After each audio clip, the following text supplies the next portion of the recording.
It's Thursday, 1st of September, and you're listening to the GameGrin GrinCast. I'm your host, Hamiltonius, and with me tonight are Ace. Hello. Cal. Hello. Ubidom. Hello. MZ. Hello. Fowler. Hello. And literally just arriving through the door is Vodka. Hello, he says. He's obviously hasn't sorted out his mumble yet. Hola. Jesus. I thought that was him at first. Wow. Oh dear. Well, he'll be along at some point anyway. Today we're talking about the overexposure of games at things like conferences and lots of, the firsts you get from certain publications, and you get to see extensive gameplay. Do we see too much of games before they're released, and does that build up too much expectation? That'll be the main topic. But first, the news. And we're starting with Eve, which has, the company behind it have said that they are going to go free to play later this year after 13 years of being a subscription-based game. It's pretty momentous news. I don't know if anyone here actually plays Eve. Has anyone played it? Tried it for a bit. My understanding was they've gone with a similar system to WoW, where you could actually buy subscription time with in-game currency anyways or something. So I guess I could have seen that coming, just because I'm assuming everyone who plays that game put so many hours in anyways that they weren't paying. I think that's how it used to work. As far as I can tell, what they're doing is creating two sets of characters, a free-to-play character and a subscription character. The free-to-play character has certain things locked away from them, certain ships and abilities, I think, and then when they subscribe, they can have the full benefits of people who've been subscribed for years. Okay, so it's not full free-to-play then. It's sort of a weird alpha stage at the minute. It's just like a tester, do what basically. they did with WoW. Yeah, like try for up to level 20 and then you have to buy the game. Are you still playing WoW, Fowler? Let's not talk about that. Is Eve That the one means, yeah. which they also tried to bring in Dust 514? Is that something completely different? That's actually his part of it. Say completely again. Who, me? Yeah. Completely? MZ, stop derailing the podcast. Oh dear. I don't get it. No one does. No. Yeah, that Dust game, if I do remember right, was that free-to-play FPS on PS3, which was supposed to interconnect with Eve so that people in space could do their stuff and they can send people down below to fight. And yeah, they failed. shared the same economy and stuff, didn't they? I think that was a big selling point, and it just died a death. It failed miserably. Eve is, in my opinion, a horrible drug, and no one should get addicted to it. I knew a guy who's he came round mine once and he brought his gaming laptop and he was on Eve. He stayed downstairs. He was just chilling out and he was on Eve all evening. He was really polite to the family. And as soon as they fucked off, he was like, right, Eve. Came downstairs at 2 o'clock in the morning to go for a smoke. He was still playing Eve. And I was chatting to him. It takes people's lives. And I was like, I have no idea what this game is about. I know it's obviously space exploration, resources gathering, trading, fighting, blah blah blah.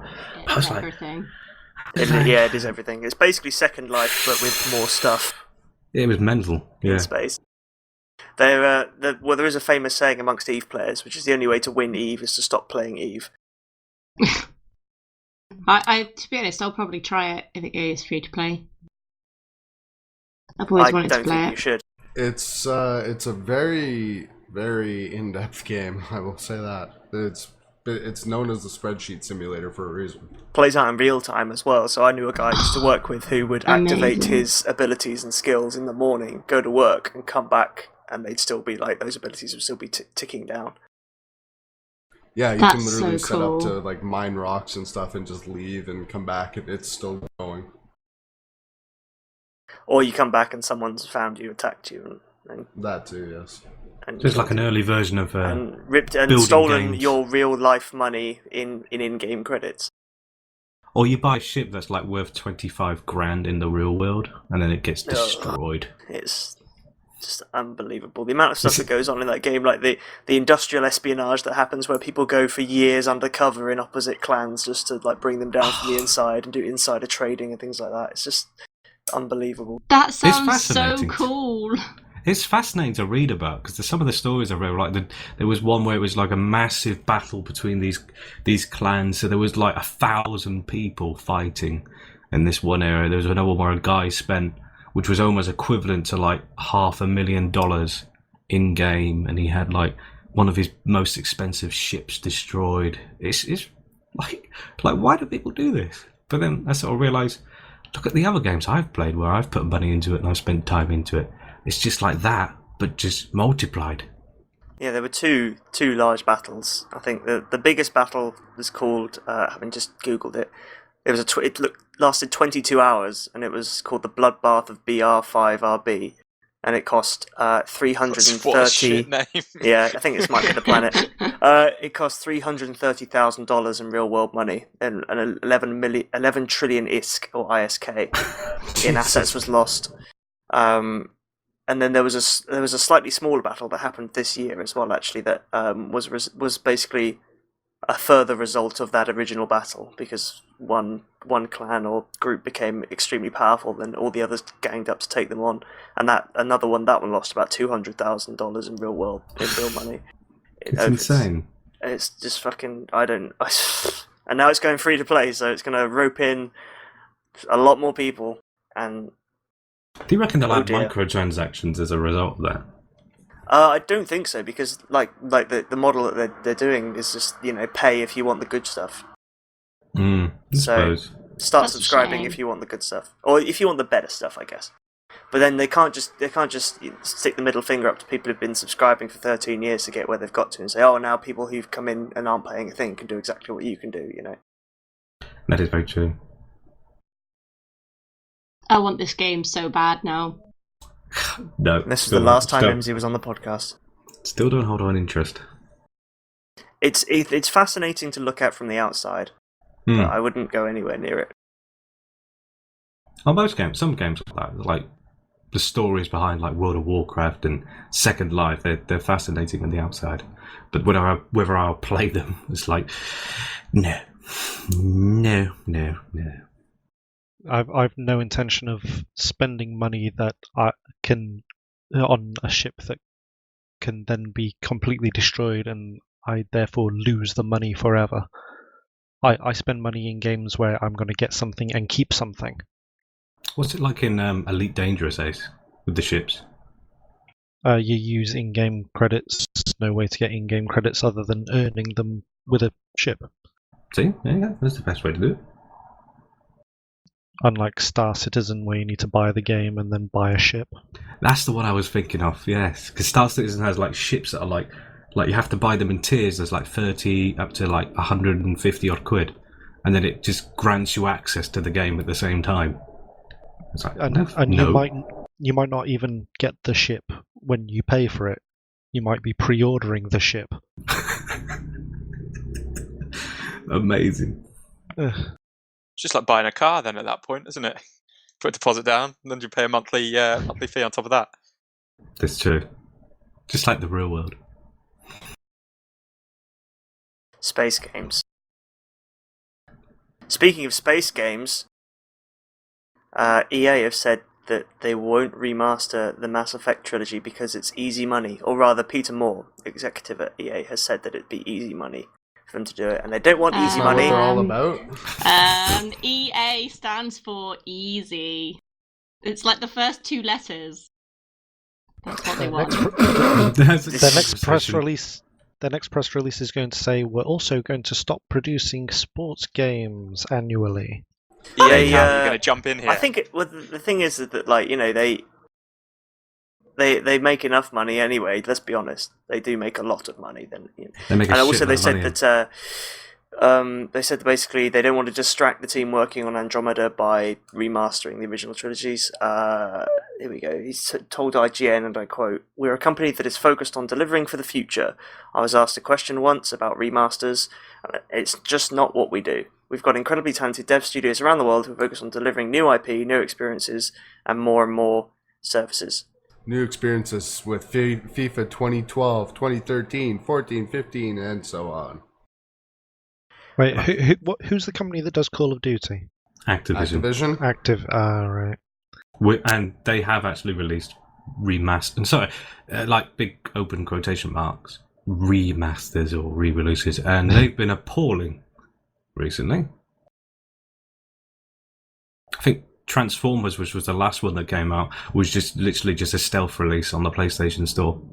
Why even bother re-releasing that? Because then they can sell you for 30 quid. Or like they did with the Marvel games as well. He set him up to fail because I'm looking at the rest of this IGN interview with Peter Moore, and he says, "We're a 34-year-old company that has thousands of pieces of IP around the world," in reference to how many people are always asking them to remaster stuff. And then he says, "Even Road Rash. Now that's a bad idea. Now people are going to be all over Road Rash remaster." Fucking hell. I think he's got a point though, because I mean, they've been dwelling on this since they announced Andromeda, whether they're going to remaster the original trilogy. And I think it's getting to the point now. Andromeda was pushed back into 2017.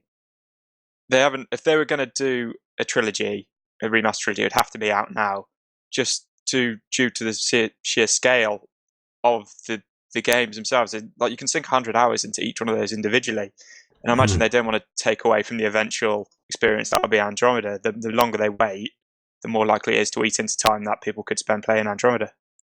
Yeah, that's a fair point. Yeah, And also, apart from sorry, it's just you can go quickly after me, but just another point. Apart from maybe Mass Effect 1, like Mass Effect 2 and 3 still hold up really well, so there's no real need to remaster them. especially if you play on the PC. Are there any games that EA have remastered? I think the closest thing they've sort of done is like Xbox Live Arcade games, like re-releasing them. You could argue that Mirror's Edge, because it was sort of a soft reboot, wasn't it? It was sort of similar, but not in that sort of sense. Well, but not a remaster, technically. I think, I don't know, I kind of like the position of no remaster, particularly with another, I don't know, we've talked about remasters in the past, and I think that so many remasters may get a bit boring.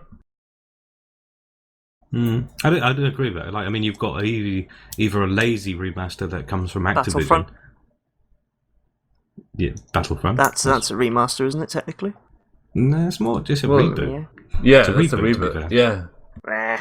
A remaster is when you get the same game and you just tweak here and there. Yeah. Oh, yeah, that's Final true. Fantasy And X. controls. that's true. And the new Battlefront isn't as good as the old Battlefront. So That's true. The That's remaster of original Fable was not as good as the original Fable either.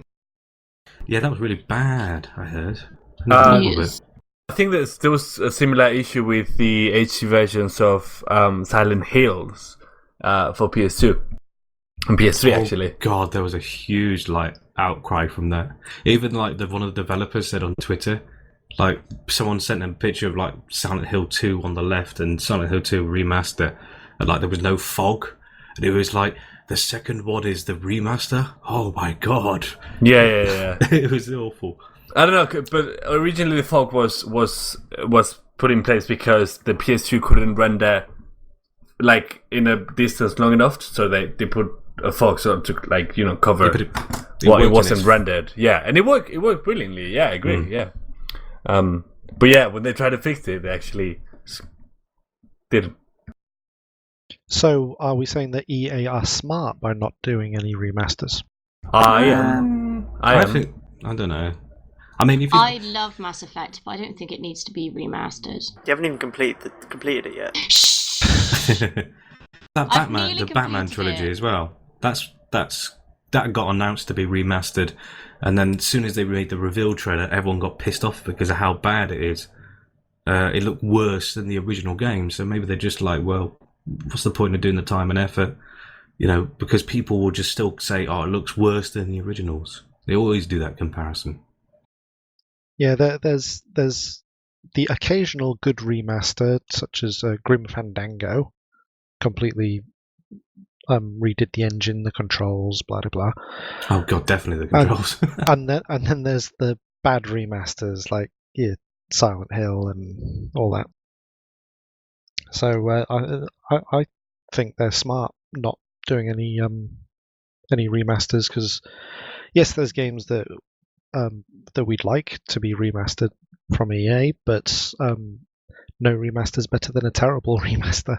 That's true. Yeah. I'm not that fast. I could just play it on PC, download a 4K HD mod texture pack. Yeah, I was just gonna say that. Yeah, get a mod that lets me use the controller, max it out. Yeah, be fine. That's what I like. It's like console gamers are like, oh yeah, remaster. Can't turn this remaster. into a PC circle jerk. Come on. That's what you said. Like, That is what every podcast turns Take the into. graphics card from out of your butt and put it back in your computer. Come on. But I do like recently though. I was quite pleased when we went to Gamescom and Dom checked out BioShock Collection. I was quite pleased to hear that it was going to be 1080p 60 FPS on the console. So I think that was very good. Yeah, I didn't know what any of it meant. They just told me, so I wrote it down. It just means it's A It true looks journalist. looks prettier and Sounded it good. will run smoother. Numbers. High numbers. Speaking of high numbers, oh, look at this. CD Two in Projekt a Red row. is now worth $1 billion. Just over a year since the release of The Witcher 3. So they released their financial results, and for the second quarter of 2016, they brought in $82 million in revenue and had net profits of $34 million. That does not surprise me. That's pretty impressive. And GOG.com brought in $17 million, which has now put its market cap up to $1.34 billion. So they're worth quite a lot of money. Piracy's damaging. Giving away free games and, as you say, piracy and free DLC, that hurts businesses. It doesn't make any money. Needs to have DRM. We need DRM on these games, but yeah, clearly doesn't work. Have you seen that picture? It's been posted there and there because of the story of CD Projekt Red. But that picture of their very first booth at E3, I think it was like from 2000. Just a laptop and like a chair. Yeah, it just said The Witcher, and it was like a poster and a computer. It was their booth from 2003 or 2004. 2007 was the first one, wasn't it? So it must be the. I made like E3, probably them showing the game off for the first time. I could be wrong. Yeah. Well, I know that The Witcher 1 was released in 2007. So it might be then. It might be like 3 years or 4 years, which is. Yeah, well, I mean that's a long time, but still, it can be possible.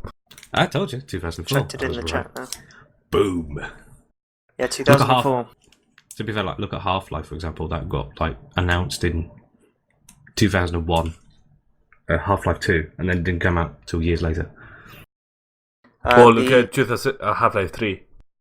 We're not going to get Half-Life 3. Well, CD Projekt Red have also begun talks with a Chinese game publisher called Gaia, or I think that's how you say it, GAEA, to directly distribute its games in China. So they haven't even touched China yet. So Wow. that's a market of I think there's quite a lot of people living in China, so I think that might be a good market. What's the Western RPG market like, though? I know, like China are quite involved in their like nerd games, like Dota and stuff. I don't really know what they're like. They essentially take anything that's popular in the West and then just make it into their own. But would China don't care. Would CD Projekt Red not have to set it in Hong Kong or something? Because that's what it is with films. They have to like set it in Shanghai and have loads of Chinese advertising. Because places like China and Japan didn't have a medieval period. They could. And mythology. 3,000 years ago, they're already with it. mobile phones, so they had iPhones 3,000 years ago. Yeah, I was actually going to say that regarding CD Projekt Red, it'd be really interesting to see how the next years go, because realistically, we haven't seen any companies grow so fast. And well, I read an interview. I'm saying this because I read an interview a year ago, talking about how they pride themselves as being a company filled with gamers. All the developers and all the executive team were gamers themselves, and because they had such small beginnings, they never they never had seen themselves as this really big company, like this AAA company, like, I don't know, I'm thinking about Ubisoft, EA, whatever, which have sneaked their way into the video game market through other places. And I think that part of their success is because they've always been very consumer friendly, and I think that the reason why they have been so consumer friendly is because they themselves have always, approached the games with this, we are gamers too mentality. So, does any of you think that they're going to get perverted and they're going to get corrupted by the money? I don't think so, to be honest with you. We'll see what they do. I mean, they've probably one of the largest independent development studios out there. They've got their own distribution platform now. You never know; they might turn publisher. That's what I'm thinking. Because I mean, they own GOG, don't they? Don't they? Yep. Yeah, so I think they'll form some partnership with indie title developers and whatnot, and become their own publishers. Yeah, they're going to be basically doing Bandai, I think. They're going to be doing the multiplayer infrastructure for Gwent and supporting its cross-platform stuff, along with it being on the Xbox One and PC and all that stuff. They'll merge with fellow Polish developers Techland and just conquer the entirety of Europe and just make ace games. Zombie witches, basically. CD Projekt Red. Exactly. Rolls off the tongue perfectly. And then they'll keep swapping it around like Bandai Namco, Namco Bandai, which take it in turns. Who goes first? Didn't that depend on the game though? Like if it's like a really big title, and it's from Namco, they call themselves Namco Bandai. Namco Bandai.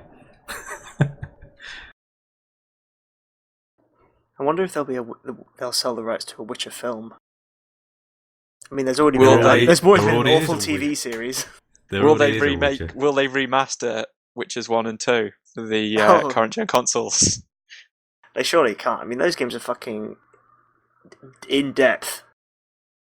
They'll find a way. They'll find a way. I could see Witcher 2, but Witcher 1 will take some Again, work. though, Witcher 2 still holds up quite well. Exactly, it still holds up. But then, I suppose for people like only jumped in at 3, you've finished the story. It would be a bit weird to then go back and start the story halfway through. I started The Witcher 3 as my first foray into the world of The Witcher, and I've gone back and read the books from the beginning on book 3 now, and I've played a bit of Witcher 1 and Witcher 2, and I'm loving it. It's just really cool. Just acts like a prequel then at that point. Yeah, I mean, I guess it's like reading the Lord of the Rings trilogy and then reading the Silmarillion after it. But are there not decisions that you make in the first 2 Witchers that are played out in the third? I imagine it. Yeah, but then I guess that just means that there's additional replay value for you to go back and play the third once you understand what those consequences are. There's also just a default canon as well. Haven't you spoiled yourself the first 2 games? I haven't. Who, me? Yeah, of course. If you play The Witcher 3 now, you're going through the first and second one. My question is, haven't you spoiled the story? Because what I'm telling you, the story's quite important. Right, and from what I played in The Witcher 3, I haven't finished it yet, but from what I'm playing, there's a lot of important stuff that they tell you in The Witcher 3 yeah, but there's that you don't so know in The Witcher 1 or much 2. stuff.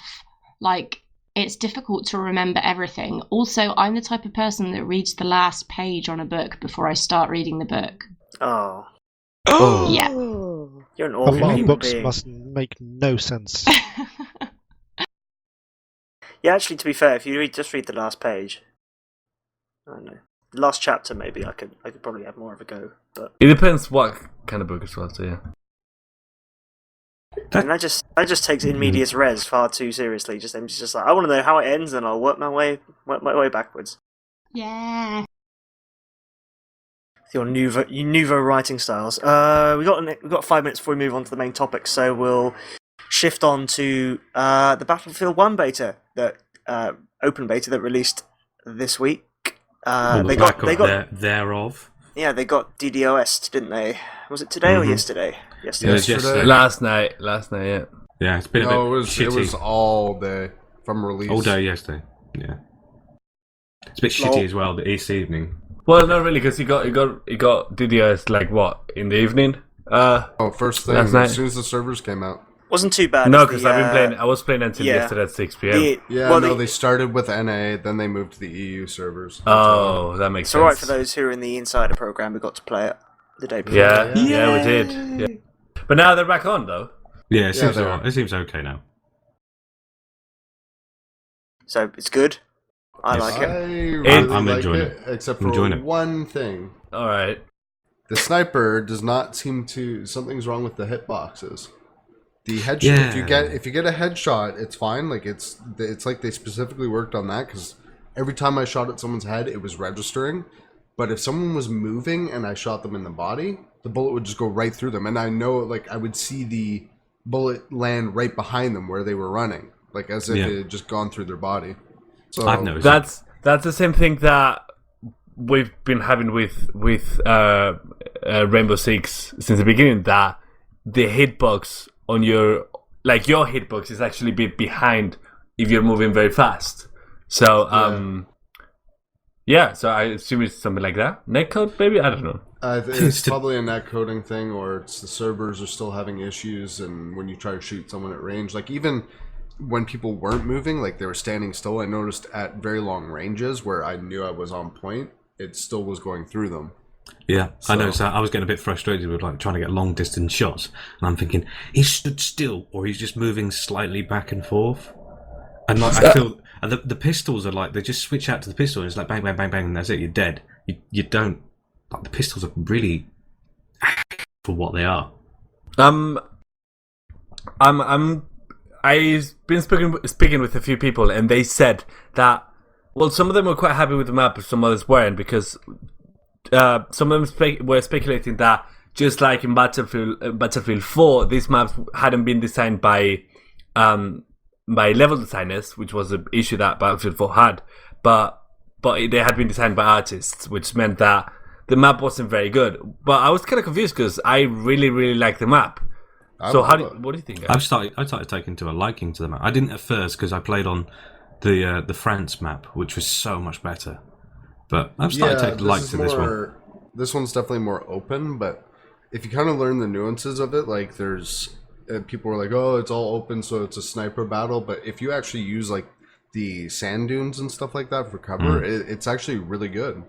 Well, I also heard that snipers and tanks were clearly overpowered. No. Nope. Tanks are so easy to take out. Like people just don't understand how some of the features work. For example, the anti-tank grenade is, if only one person throws it, you're not going to do much. But 2 guys, 3 guys throw in, one takes out a tank. Also, the assault class unlocks an anti-tank weapon. I think 3 ranks in. Yeah. Which then turns. It's just because in the beta everyone starts at scratch, so they haven't got anything that can take out a tank at long range. Plus, in the 2 maps, or the 1 map, sorry, that's on the beta, like there are anti-tank guns literally everywhere that you can get on. Mm-hmm.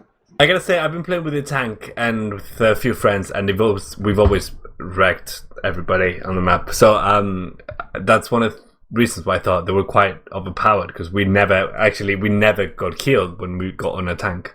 Realistically, even the light armor tanks, a group of snipers can deal with those.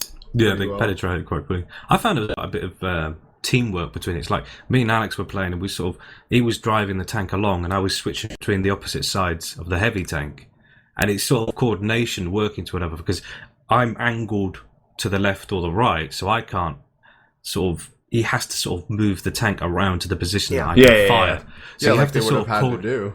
Yeah, so you have to coordinate whenever. It's not just like Battlefield 4 where you got one guy driving and someone just shooting everywhere all the time. In the modern Battlefields, you sort of got a 360 field of view when you're either the gunner or the driver. But in this one, you're restricted to basically a small slit, and then which meant that when we were playing as tanks, I had to call out contacts left and right, and then aim the tank for the other guys to fire. Also, I can assume that was someone's made a very mature comment. There we go.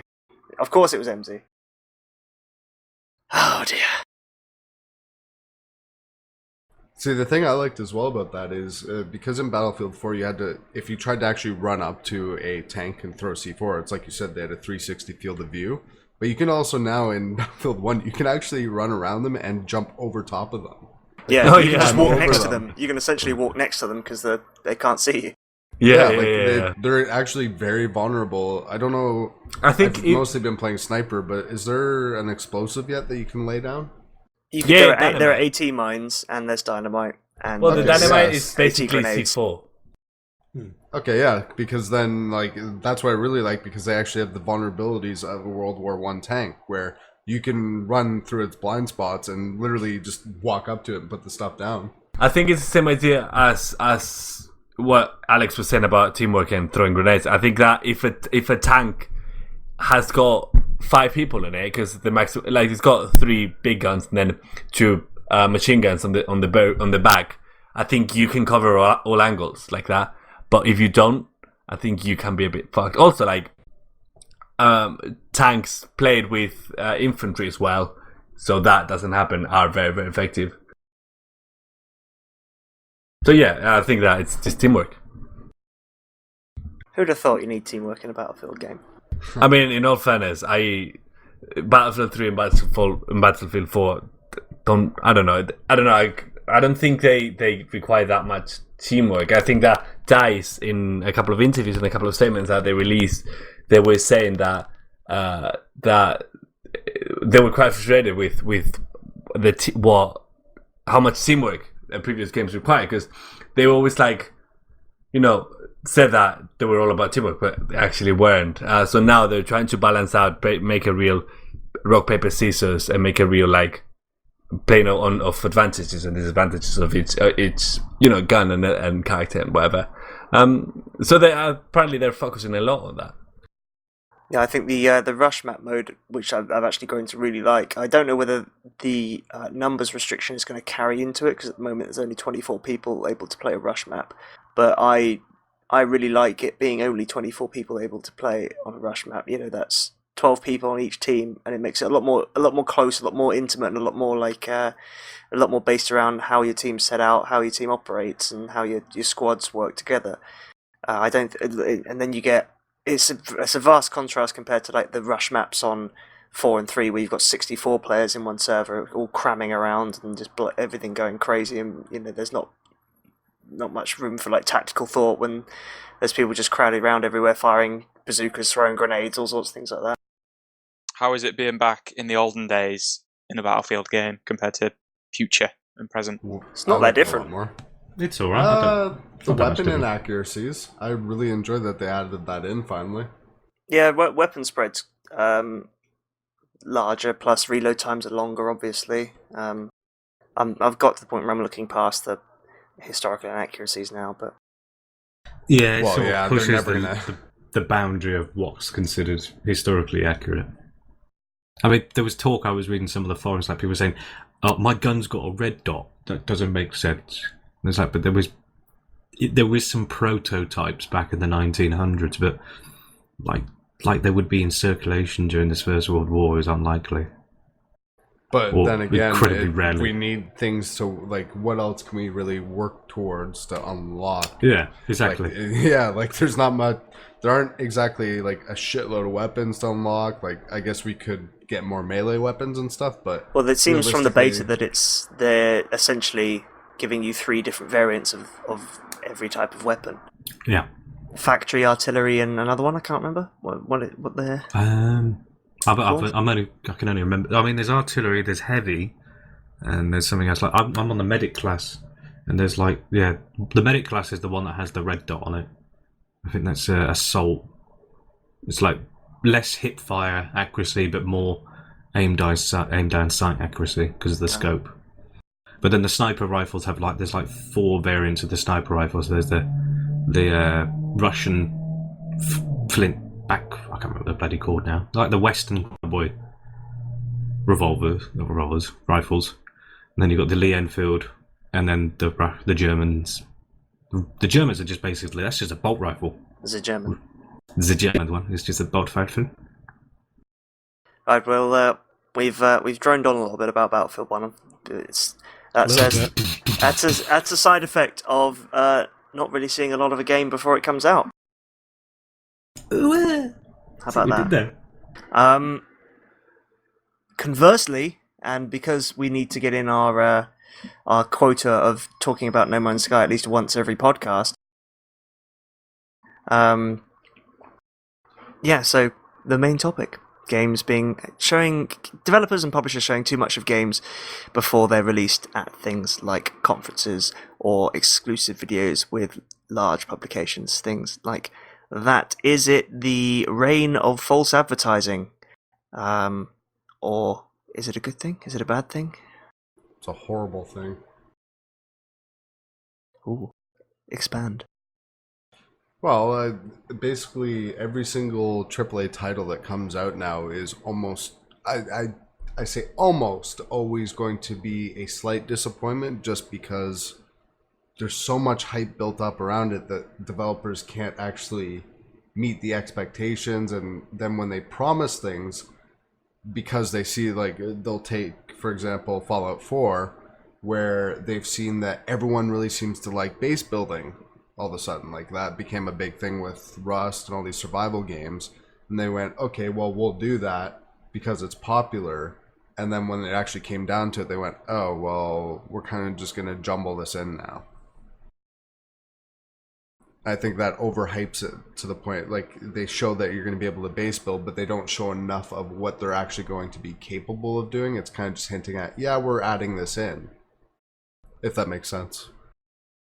I just kind of get bored at all the content that we see. It's like we see the same things over and over. Like, I don't mind if you get new things. I really enjoyed the way that they did for Fallout 4. They did the stats videos. I thought that was a really interesting way of doing things, and it made it kind of like you look forward to the next video. But when you're just seeing kind of the same gameplay video over again, or a different gameplay trilogy set in some open world thing where it's, basically the same gameplay, I find that just like, what's the point? It's so boring. Yeah, it's pretty much like it's almost like when you go and watch movie trailers and they put like 4 different versions of it out, and by the time you're done watching all of them, there's no point in even watching the movie anymore. Well, I mean, my friend was saying that apparently in the Suicide Squad film, there was like a ton of material that was used in the trailers that wasn't even in the film. Yeah. There's people a lot bitching, especially the Joker scenes were shown in trailer, but they weren't shown in the actual film. People complained about that. Loads of films do that. The worst offender most recently has got to be that Fantastic Four film. That had, like, someone actually sued and I think they did it with Suicide Squad as well. They sued the cinema they went to because he went to the cinema because that scene in the trailer, that made him to go see the film. And it's like, really? Just don't judge by a trailer. But go. Well, yeah. MZ brought up Fallout 4, though we didn't know much about the gameplay since there was only one. Yeah, and or were there 2 gameplay trailers? Terrible. And people didn't like the base building and, I'll mark it on your map, blah, blah. Another settler needs a help. I mean, I think that I understand that people are fans of certain franchises like Fallout or like Battlefield, so like it's quite likely that if you love Battlefield 4, you're very, very likely to buy Battlefield 1, even like no matter what they say about the game. But realistically, what is happening is that because so much promotional content in terms of videos and trailers and gameplays and developer diaries or whatever is being shown by the developers, by the publishers, people already have an idea of how the game is going to be, which is what Fallout was saying about the hype, which is building hype. Which it kind of makes sense for the publishers and the developers and people trying to sell it. But realistically, with video game journalists being pushed aside by all this marketing, I think that people really don't wait to see the scores. At least in the past 5 years, people are really not waiting to see the scores of a game to buy a game. They just pre-order it, or they just, before they see any, they know that they've seen that game on TV, or they've seen that game on YouTube or whatever, and they know more or less what it's about, but they don't know if it's good or not, so they don't really wait for any scores. We're all to blame, really, when you think about it. We like not the people that don't pre-order. we're all involved in the industry and we all like what we like. So the minute you see a game announced that you know you're going to be interested in, the way that the internet is now, you can type it in and you can have 100,000 different websites all telling you a different slant of the same thing. So it is going to be, you're going to be saturated. You're going to know too much before it comes out. But at the end of the day, it's out there for a reason. People are consuming it. They're not just throwing all the shit at the wall and waiting for some to stick. It's all sticking because it's all getting eaten up in some form or other. I'm just getting the worst Can you not mental talk about picture shit right now. and eating in the same sentence? Is that horrible image? Yeah, no, I do agree with you on that, Dom. Like, it is our fault as the consumer. Like, we're the ones who started buying into this. I don't think any of us can say we never pre-ordered a game or got overly hyped about something coming out. But I think it's gotten to the point now where developers need to realize that they need to just, before they start hyping all this stuff, realize what they are actually capable of doing. Like, we're at the tipping point now, I think. I really don't doubt that we're at the tipping point now. It's about to change. Next 18 months, I think you'll see a big change. I was agree the with that. big tipping point for that, because like I'm assuming everyone's seen that Jurassic Park GIF or the whole video of No Man's Sky. Yeah, where they did that, and it really does, like, you realize that they promised all this stuff, and then they probably realized that they couldn't really make it what they wanted it to be, and their attempt at it was pretty shoddy. But because they promised it, they had to do it. I think one of the problems I've seen with No Man's Sky, like there's a whole Reddit thread that's just basically talking about all the lies that's from the developers, or was it Shane Murray? Is his name? Sean Murray. Yeah. So essentially, like, the problem I noticed with that is he was on a lot of like TV shows. Yeah, he was going on American chat show. That's like, you've never seen the likes of that before. Exactly, he was on the Colbert Show and all that. He was showing off at the same. That's such a British thing to say. Never seen the likes of that before. We haven't. But he goes onto these talk shows and he's repeating himself. He's saying the same things, and people are asking him these questions, and he's either sort of like say maybe, or you'll have to wait and see. When it came to like the can another player find another player, essentially, him sort of saying maybe, but yes, but maybe not. Sort of, he was avoiding, but also sort of saying and then yes. I suppose that's him almost getting swept up in the euphoria of it all. He's excited for people to play it. He might tell a little white lie, then all of a sudden that little white lie comes down in like a ton of bricks when suddenly people realise there's not going to be brontosauruses walking around on every planet. It's like watching a politician. Oh, controversial. But yes.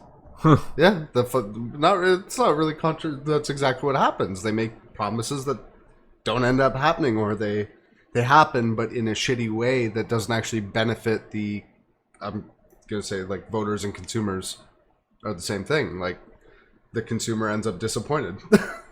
Yeah, it's true. I mean, the Battlefield 1 reveal was also an amusing one, because it sort of annoyed me at the same time, but I was excited for it, but I was also annoyed. Because, like... Well, it leaked beforehand, hadn't it? That was the whole thing. There wasn't a big reveal because we knew what it was going to be. Oh, everyone was like, I was going to be World War 1. But, like, they had this whole, like, live stream going out. They had, like... They talked for, like, half an hour about the history of Battlefield. And then when they finally revealed it, they got that one reveal trailer, which was about a minute and a half long. And then they were like, woo, yeah, Battlefield 1.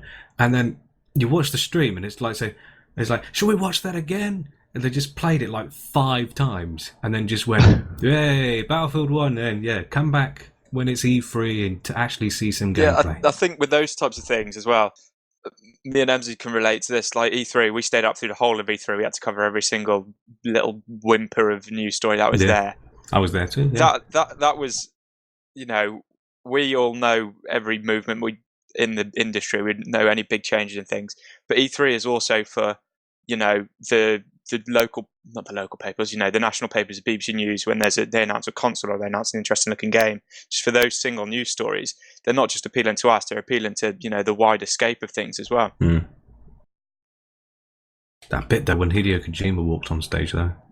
That was so good with the live orchestra. That was amazing. And then he was walking a bit too fast for how the stairs were coming out in front of him as well. That was a bit awkward. I watch that back every so often. I just think, just slow down your walking. It was like a standing ovation as well for him.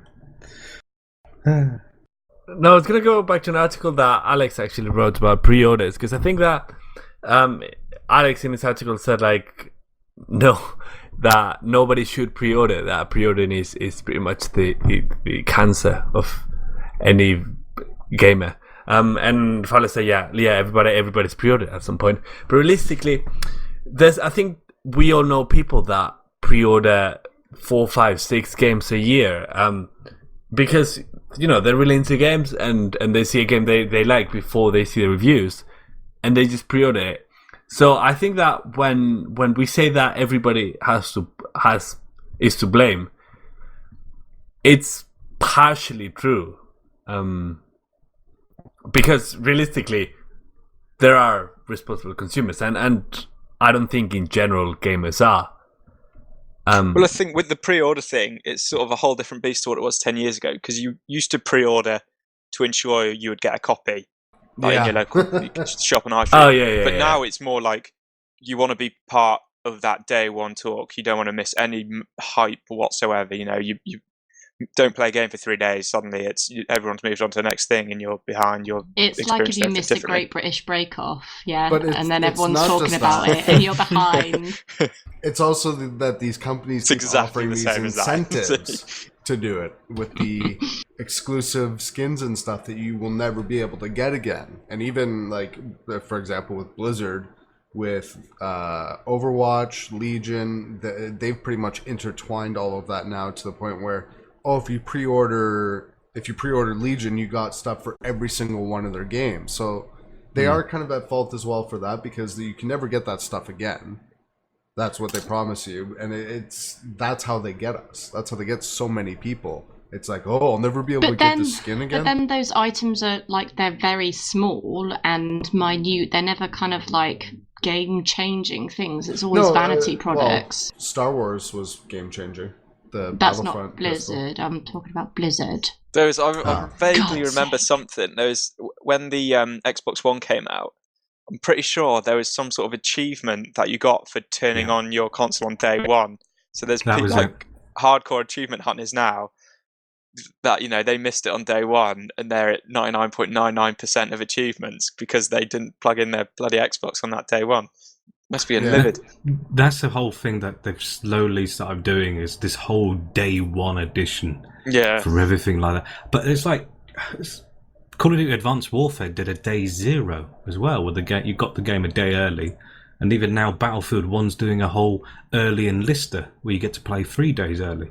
So they're doing more and more sort of crafty and creative ways of trying to get your money from you. It's like the Call of Duty 4 remaster isn't going to be available unless you buy it only from this pre-order edition or some bollocks. And we're the mugs that lap it all up as well. We are, yeah. But I can agree with that Xbox though, day one. And yet, Square Enix got absolutely canned for doing that augment your pre-order for Mankind Divided. Yeah. Yeah. If enough people pre-order, you can get it 4 days early. Everyone would have gotten it 4 days early. I think those are a bit... And then they pushed the release date back. Yeah. To be honest, I can't be bothered with that kind of stuff for, like, spend an extra... How much does it actually cost for all these, like, for Battlefield 1 with this early, like, play 3 days early? About £1 million, I think. Yeah. The early enlisted... The standard edition of the game is going to be like 45, and then the early enlisted is about 60. So essentially, you're paying $15 just to play 3 days early. Well, pounds. You have to buy... £15. You have to buy the deluxe edition, which is what the early enlisted version. So you get a few extra battle packs, or whatever they're calling them this time. But like in my head, I'm thinking, skins. Rather than get those early battle packs and the 3 extra days, I could spend that £15 on a completely different game to keep me busy for that 3 days I could have been playing Battlefield. Exactly. And you know what, Fowler, I thought you would find this interesting. There's a version of the game, I don't remember what version it is. I think it's exclusive edition, something like that, that doesn't come with the game. So it's about $200. I think it's about £140, and it comes with a figurine and some concept art, and all these knickknacks that they give you, but doesn't come with the game. I know the one you mean. I think it's Final Fantasy 15 that's doing that. It's Battlefield 1. It's Battlefield 1. It's Battlefield 1. Battlefield 1, yeah.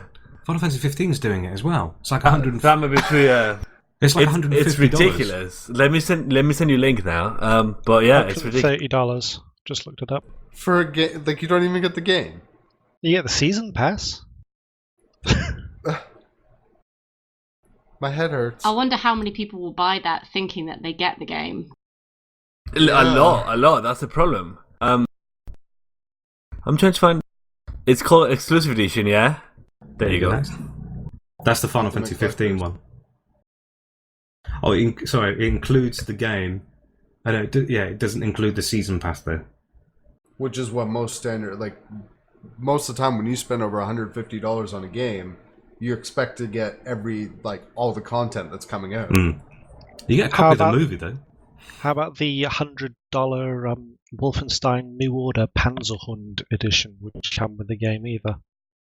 I've never heard of that. I've never even heard of them doing this. I love the fact that Amazon actually have to say next to it does not include game. Yeah, they're probably getting so many refunds. It's like when they have toys that have the foreign language. Isn't that right? Yeah, they don't make that very obvious, okay? Because I got Jacob a French Octonauts Octopod for Christmas last year, and it's Pal me moustache. It's interesting. Wow. Here's another thing I don't get about young these age. is this where you get all this digital, and I'm going to say digital crap, because realistically, you spend £130 on a game that comes with all this digital art stuff. No, you know what? For that money, you should realistically be getting a actual art book, at least. The digital stuff should be released for free, in my opinion. Like, the stuff's mostly already been done for promotional stuff anyways. Well, yeah, this one comes with, like, I don't know, in the case of the Battlefield, it comes with, like, a steelbook, a cloth poster, a deck of playing cards. Does, yeah. Why do you need a deck of playing cards? What the fuck is the point of a deck of playing honestly, cards? I don't mind to tie that. you over till you can afford the actual game. For the loading screens. In a way, though, it's actually when you're in the trenches. At least that's physical stuff. Whereas a lot of these other games, like obviously this pack doesn't even come with the fucking game, but like there are these other other games that come out, and it's like pre-order now and spend an extra $40, and you get the digital art book, the digital soundtrack, and it's like it's so. stupid, What am I spending all this extra money on that would realistically cost $5 later on to get the soundtrack? Yeah. Oh my god, people are throwing around the word realistically today. I realise that as well. It's being used more than swearing, which is very unusual for us. I mean, realistically. Anyways, that Battlefield 1 exclusive edition comes with an exclusive patch, and I was like, that can't be true. They're not going to patch the game just for the people of this game. That doesn't even make sense. I think it's like an actual. You can see it on the bottom there I'm a in sucker. the image. I was like, what? Are they going to just leave some bags for some people and some other bags just for the people that paid more? That doesn't even make sense. And that'd be the next step. Microtransaction patches. Oh god, that's as bad as hobby grade. It's like Ryanair flights. Oh, you need to pay for your seat. You need to pay for your meal. You need to pay for. Oh, you want a seatbelt? That'll be £10. You want the plane to take off? For us to put a life raft in the plane, that'll be an extra £20. I think you have to. I can't remember. I didn't use the luge, but I think you have to pay for the luge as well in there. What? I can't remember exactly. But my plane to Germany was Ryanair, and it was awful. So, going slightly off topic, but I remember it was like their campaign was spend a pound to spend a penny or something like that. I remember it being like that. It always worries me as well because it's like you have to like pay extra. It's like I couldn't have my bag. That's why I didn't bring a bag with me. I just had my suitcase. Because if I brought a bag, they'd be like, well, I have to pay extra. Oh, for fuck's sake. For your carry-on, yeah? You know, you did have the option of taking the coach. I know. It was Wargaming. No. And they were actually really nice when we actually saw them. So I kind of like... Just because they gave you loads of free stuff. I got like a year's that you're worth now of free. using... I'm Just not because actually. the man in the Hashtag panelless Gamergate. windowed van offers you candy doesn't mean you go to him. I'd rather Doesn't be mean going he's to a nice man. It was cool. Got a T-shirt. Would have never That's bothered all he collecting. cared about. That's all he cared about. T-shirts and free Red Bull. Speaking of, where's my free stickers? Uh-oh. They're still on my side. They're still on the bedside table. I haven't posted them yet. Still in Germany. They're still sticky. Don't worry. Oh, well, this is I don't want to know. Mm, Let's move on. that's well, well, we got a few minutes left, so I thought I'd just bring up a little mini talk for 5 minutes. Has anyone else noticed that there are a lot of prominent / half prominent games journalists leaving their jobs at the moment? I have. No. Oh well, a lot of and not just staff writers. I've noticed there's been a bit of a migration of editors and higher ups. Yeah, I've noticed that too. Not Are you going to Patrick, speculate sorry. about it? Danny O'Dwyer's just announced that he's leaving GameSpot. Steve Just literally Burns just left read that. Video Gamer. Jim Prink as well. Yeah, exactly. Who knows what's going on? Someone's starting a super company. Yeah. Usually these things happen like dominoes, though, so people shift around. Companies know someone's leaving, so they tap up someone else, and then that's just. But it's odd that it's actually there seems to be people who are editor and above leaving as opposed to staff writers or reporters. That's kind of how Polygon got started, though, wasn't it? With like a lot of relatively high up people sort of leaving and forming something new. And you get to see then all their garbage articles. That's just my opinion. Ooh, getting salty. I honestly don't like Polygon, to be honest with you. Even though, like it's like The Verge as well. They're just very biased when it comes to certain things. Especially The Verge when it comes to like Android is shit. It's all about iPhone. It's like, really? Yeah. Yeah, I know. We're not like that here on the GrinCast. We don't slag off consoles or iPhones or anything like that. God, no. And we PC's the definitely best, always make consoles are sure for peasants. that we mention Nintendo once every 20 podcasts. Hey, Or you if mention it when Dominoid. Dominoid's here. Yeah, when Dominoid's here. Actually, let's get a mini quote of Nintendo news in for the last minute or so of the podcast. Mario Didn't they Maker actually announced for have a 3DS. Yeah, they've got a Nintendo Direct that just actually how it was Sorry, today. I missed all of what you said because Cal spoke entirely over you. I'm sorry. Because Cal has got an anti-Nintendo agenda. Mario Censored. Maker has been announced for the 3DS. Oh, that's pretty Oh. cool. Cool. Moving on. Well, moving on to the end. Why not? It's Mutiny. I did notice they actually announced some nice amiibos as well to do with Zelda. Ugh. Alright, fine. We've descended into anarchy at the end of the podcast. More so add-on shit. I'll To be end it fair, there. Fowler I'm does gonna- hate amiibos more than anything. Thanks for listening to today's GrinCast. Now to go through all the social stuff as a car revs up outside of my window. You can find the GrinCast on Twitter at GrinCast. You can also find it on YouTube, on the GameGrin YouTube channel. You can find that by searching GameGrin on YouTube. You can find GameGrin itself on Twitter by searching at GameGrin. And you can find GameGrin on Facebook at GameGrin. GameGrin? Wow. Words. You've been drinking again. No. Fantastic. Yeah. I've completely lost my track of what I was doing. But anyway, remember to check out GameGrin and remember to check out Game On, who do lots of awesome magazines for lots of specific games in the industry, and also a film and TV mag. Next week we will be back, and I believe it's the second week of the month, so it will be a streamcast. But until then, game on.